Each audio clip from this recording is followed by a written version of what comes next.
from 7.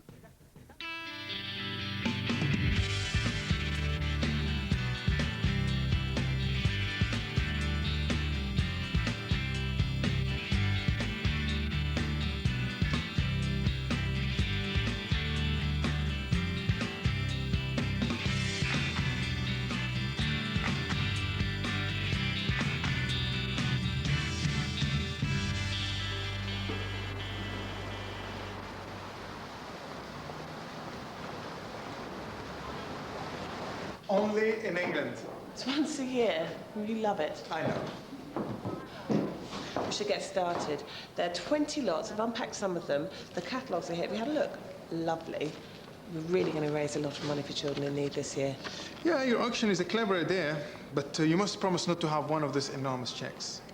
Snooty, you're a snob. Hey, there are 2 beautiful prints of children over there. Have you looked at them? Gorgeous. I'll do that. When we have our own babies, make photographs of them in black and white. Have you seen that divine creation Faith is going to wear?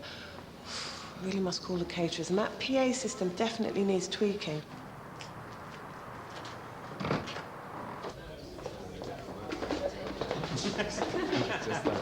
Sorry, sister, I've only got plastic. I'll take care of the drinks. You do the bucket thing. Sarah, goes ahead. Sorry, no change. I'm gonna go get a table.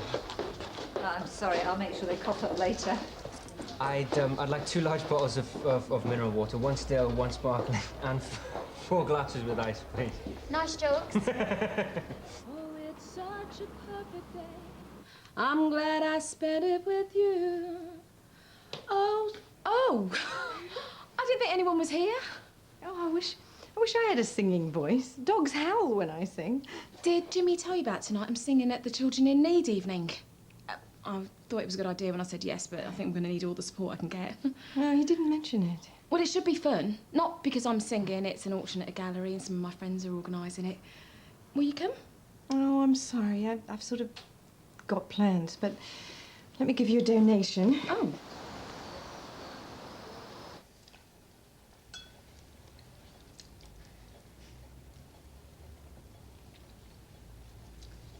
Your uncle and me went to the village firework display. Nice. Wasn't up to much. Your aunt was the one who was mad for fireworks. Bonfire night lasts all of November these days. You do anything for children in need? No. Not everyone's cup of tea, I suppose. I've got a little girl in Haiti. You've got... I sponsor her. My child in need. Oh. I send money. It's a direct debit. I get updates. She's 10. And in Shamian, I've been doing it since she was 3. Your aunt and uncle did it too.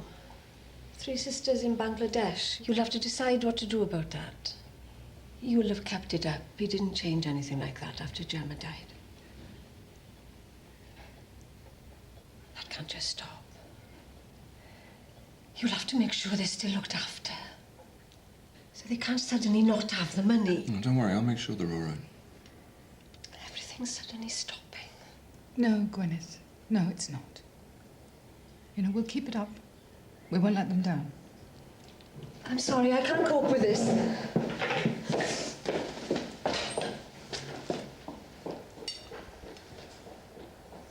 Thanks for listening to me, Sarah. You're 1 in a million, you know? You could have just waved me away. I wouldn't have blamed you if you thought I was bellyaching. I didn't think that. You needed someone to talk to. I did. Now I know what my life's heading up to. Maybe I can make Amanda understand, too. What, you gonna talk to Amanda? Gratitude and guilt, that's what I bring to the marriage. That's not enough. Yeah, but you do love her, right? Listen to me. I can't believe I just came out with that. Just ignore me. Come on.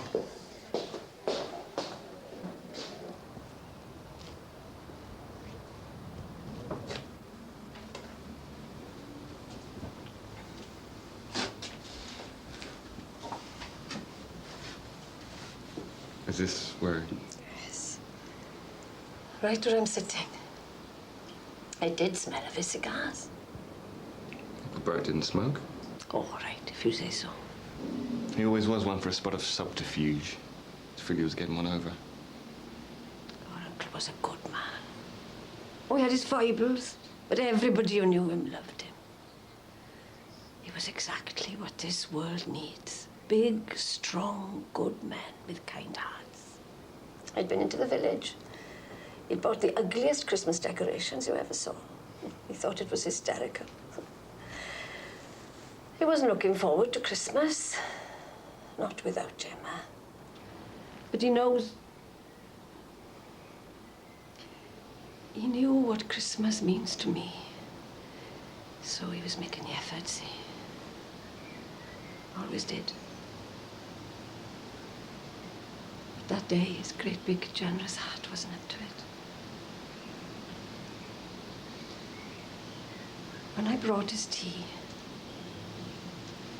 I touched his hand. It wasn't cold, it was warm.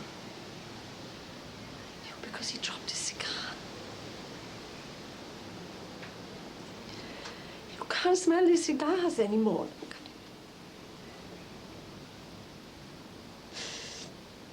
You don't have to worry about anything, Gwyneth. You're to stay in the house for as long as you want to. They've made sure you'll be comfortable. You won't have to worry. You won't have to work if you don't want to. Please, Gwyneth, please don't cry. Oh, it's a long time since you called me that. Don't tell me you don't like it.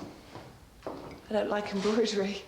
Well, don't worry. Sir Trevor is having it back tomorrow anyway. What if somebody outbids him? They can't. He's told me to start the bidding at 2,000, and he's going to add 100 to whatever the highest bid is. In effect, he's paying children in need to lend it to us for the evening. So, you're not the only mad, fanatic fundraiser I know. He's a kind man. He never told me he didn't like embroidery. Reminds me of a girl at school, that's all. She did embroidery all the time. No one liked her. Everybody used to call her names. They said she smelled of sour milk. What did they call her? Cheesy? Maybe they still do. That's not funny. I've left you a note in reception. I didn't think you lot were coming back. What did it say? It's to remind you about tonight. What about tonight? Nothing going on tonight, they said.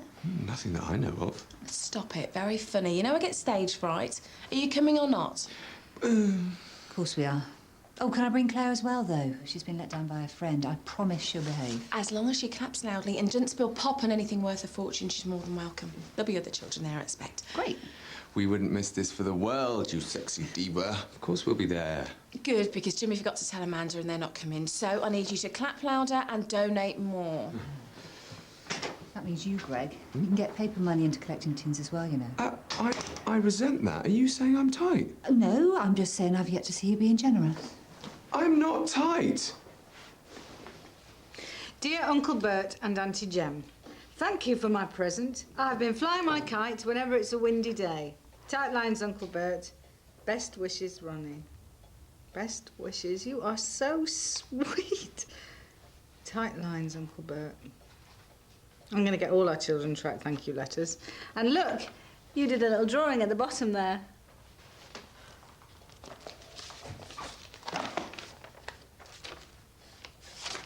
Gwyneth? Gwyneth! Are you coming in, Gwyneth? Don't shout. She's only in the kitchen. What do you think these are? I don't know. Bad drawings. Do you know what these are? Look at them. I've seen them.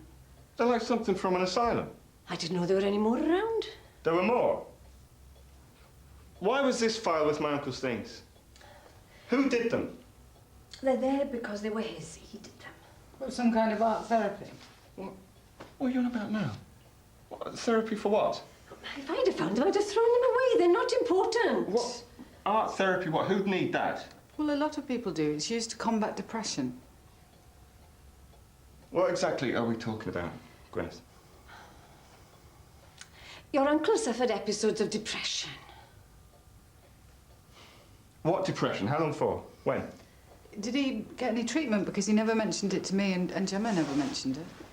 They wouldn't have. They wanted to deal with it themselves. And they did. She used art therapy long before most people had even heard of it. She used it to help her husband. Your uncle suffered. He sank into deep, miserable depression sometimes. It was horrible to watch. Awful for him. When did it start? Gemma told me about it when I first came here, but it was a couple of years before I saw it for myself. So Gemma helped him through his depression without any medical help, no drugs? Never. Ape, she called it. Art, poetry, and exercise.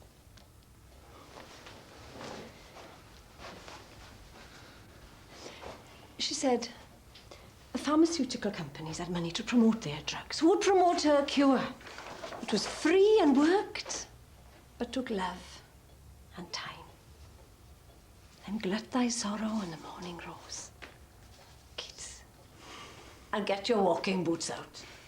So Uncle Bert was mad. Don't you dare say that. Your uncle was not mad. Did you ever see him mad? No. You were here when he was coming out of his darkest depression. You didn't even notice. You didn't think he was mad. What, when I was a child? When you were at university. Look, this is amazing. I believe that some mental health conditions that we treat with drugs can be managed otherwise. He would never have had the doctor. You aside, he couldn't have buyed doctors. After his stroke, we thought that maybe the depression would get worse, but it didn't. If anything, there were less. You see, that's fascinating. No, messed up is what it is. No! Some kind of new age experiment in the homemade do-it-yourself psychiatry. I see what you're... See what? A family of nutters prone to bouts of lunacy, all kinds of crazies. Because that's what I see. Madness runs in families. Now, it might be escaping you, George, but that's what's getting to me.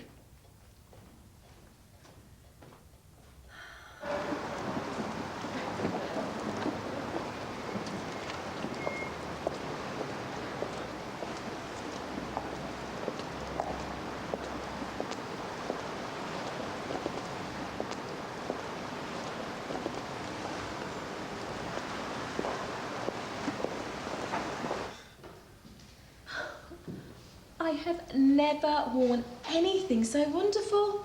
And Dina got this donated. Isn't she amazing? When Dina decides to do something, you know her. What time will she be back? I don't know exactly. Oh, I thought she'd be here already. Oh, I'm so excited about tonight. Where is she? She was a bit upset earlier. I don't know. What's going on? Why don't you say something? No, she'll be back and she'll be fine tonight and everything will be a fantastic success. So, but Faith, can I talk to you? Yeah, of course you can.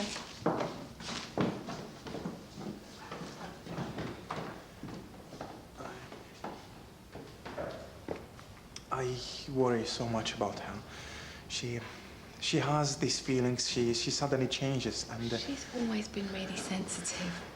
It's like you drop her into a deep puddle and she struggles to come out and she can't climb out and she won't let me help her up.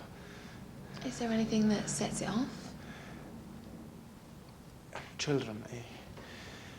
If I talk to her about having children, she gets busy or changes the subject. I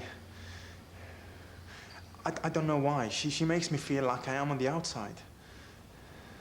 But this today, I don't know. We were talking about embroidery and I made a bad joke about something from her school days. I know it was my fault, but I don't know why. Not really. If you find the moment, will you try and talk with her? Yeah, of course I will, if you want me to.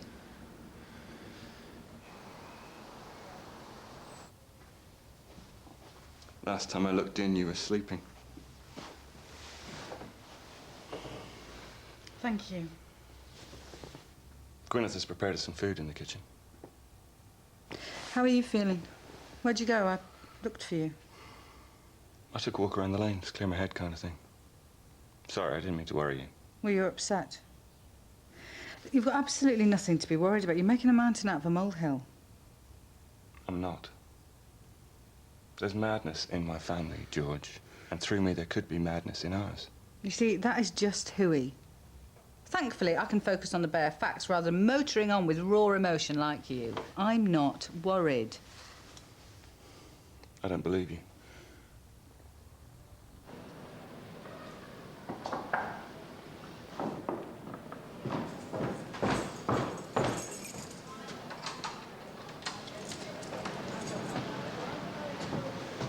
I didn't mean to upset you.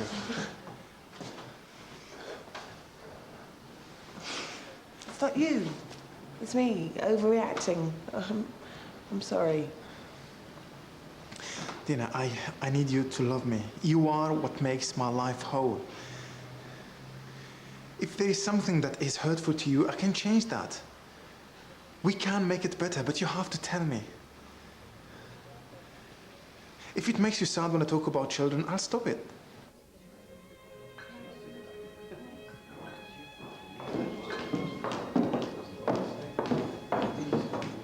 Hi. Hey. Wow, look at you. Don't you scrub up well, eh? We came in a taxi. Parking, you know. Well, this is all rather magnificent, isn't it? Have we missed anything? Oh, have you seen Faith? Oh, yeah. She's around here somewhere, schmoozing. They're auctioning the dress she's wearing as one of the works of art. She looks amazing. Oh, I love that. So unusual.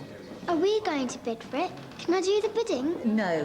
When the auction starts, you have to stand as still as a statue and as quiet as a mouse. Hey, have you seen the waiters with those teeny tiny sandwiches? They're called canapes. Oh, get you. Oh, Helen, this is Pete DeMello. He and his wife own the gallery. Dr. Thompson is one of the partners at the mill. I'm delighted to meet you. Faith is one of our most favorite people. She and Dina have been to school together, you know? But have you seen anything you like, Doctor? Actually, yes, but it's way out of my league, I'm afraid. And it's Helen. The embroidery is appreciated at its best by candlelight. Ladies and gentlemen, can I have your attention, please?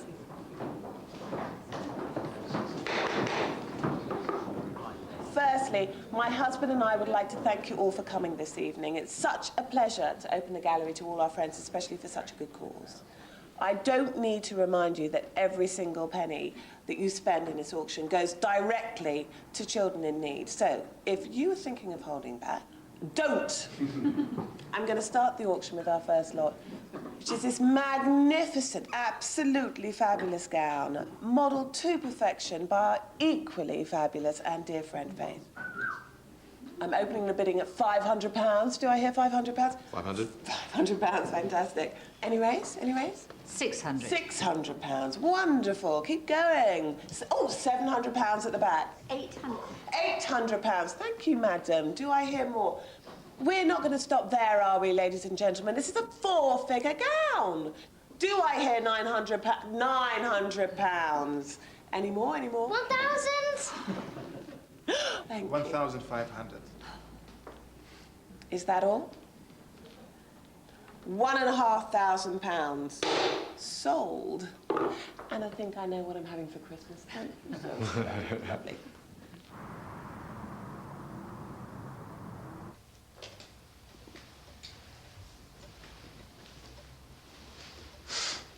Wow. I thought you were putting the dishwasher on. I told you there's more to tonight than just dinner. I've got surprises. Oh, really? I just wanted to talk. There's plenty of time for that later. Don't spoil it for me, Jimmy. You are an extraordinary group of people. For the 25th Children in Need, you have raised just over £9,000. Thank you all. You know, it would have been a lot more if you hadn't sat on her. There's been so much interest in the embroidery that I am hoping to contact the artist and arrange an exhibition. So leave your details if you want to know about that. Now, if the little girl who I had to outbid twice would like to come up here. I love your enthusiasm, so I want to give you a gift. This is a print by a friend of ours. I think you can make it as the beginning of your art collection, can't you? Yes, I can. Thank you.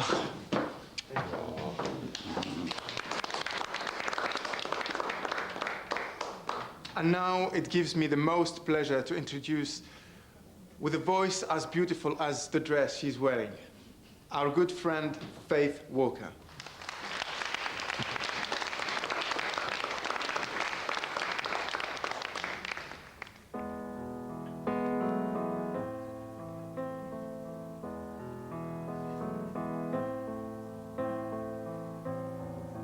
Just a perfect day. Drink sangria in the park. Then later, when it gets dark, we go home. Just a perfect day. Feed animals in the zoo. Then later, a movie too, and then home. Such a perfect day. I'm glad I spent it with you. Oh, such a perfect day. You just keep me hanging on. You just keep me hanging on. Just a perfect day. Problems left all alone. You feel good? On our own, it's such fun.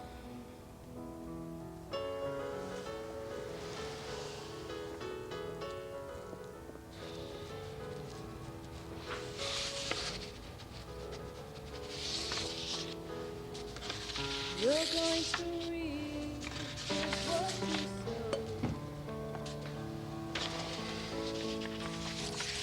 You're going to read just what you sow. You're going to reap just what you sow. You're going to reap just what you sow.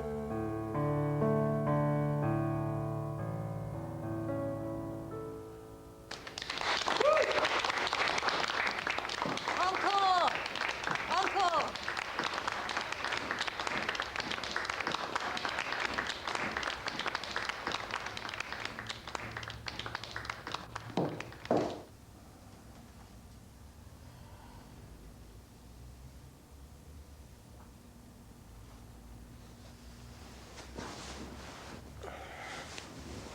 You okay?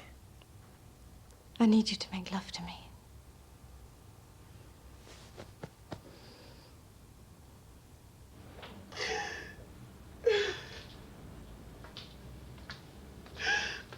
Hey, what's going on? Kelly Davies. She was at my school, you know, the one I was at before I came to yours. Your friend? Kelly didn't have any friends. She was really good at embroidery.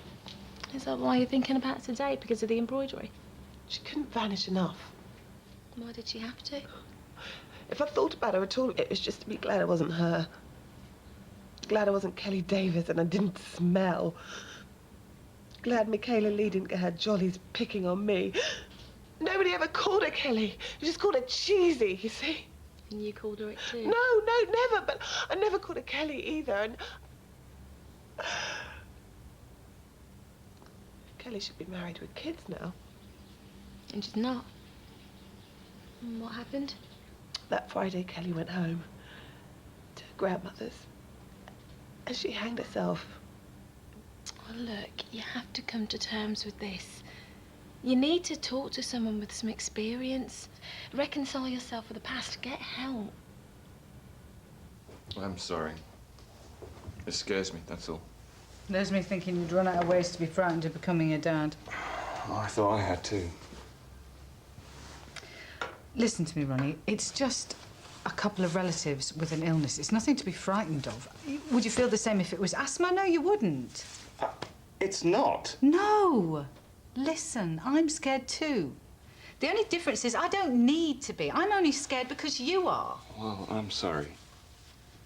I can't help it. I am trying. Good, Ronnie, because I've had a belly full of this, and I'm telling you right here, right now, no more. You know, call it what you like. Call it tough love, call it me being selfish, whatever. I am not listening to any more. No more whinging or fretting or you gnawing on your knuckles with angst. No more. Have you got it?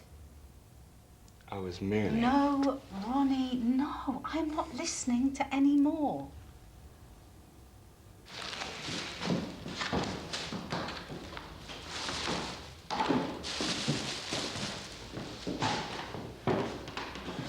Listen. Just let me talk. When I was 15, a girl at my school killed herself. I wasn't in the middle of it, Pete, I swear, but I did nothing to stop it. She was bullied, mercilessly. She used to do embroidery. I think about her, and I think about the cruelty in children's lives, and I'm just too scared for us to have a child.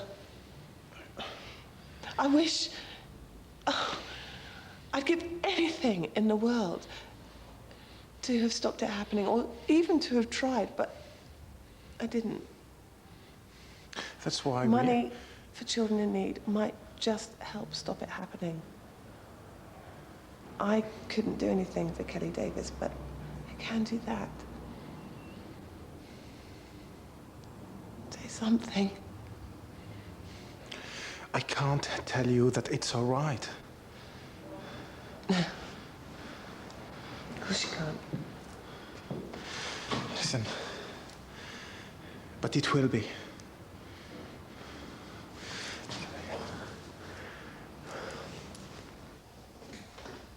We still need to talk. Touch me.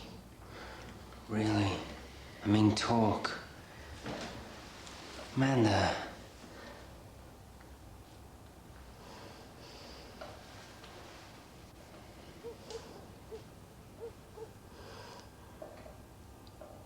Why didn't you tell me?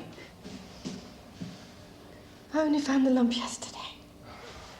You'll be all right. I'm here. I need you to love me. I do love you, Amanda.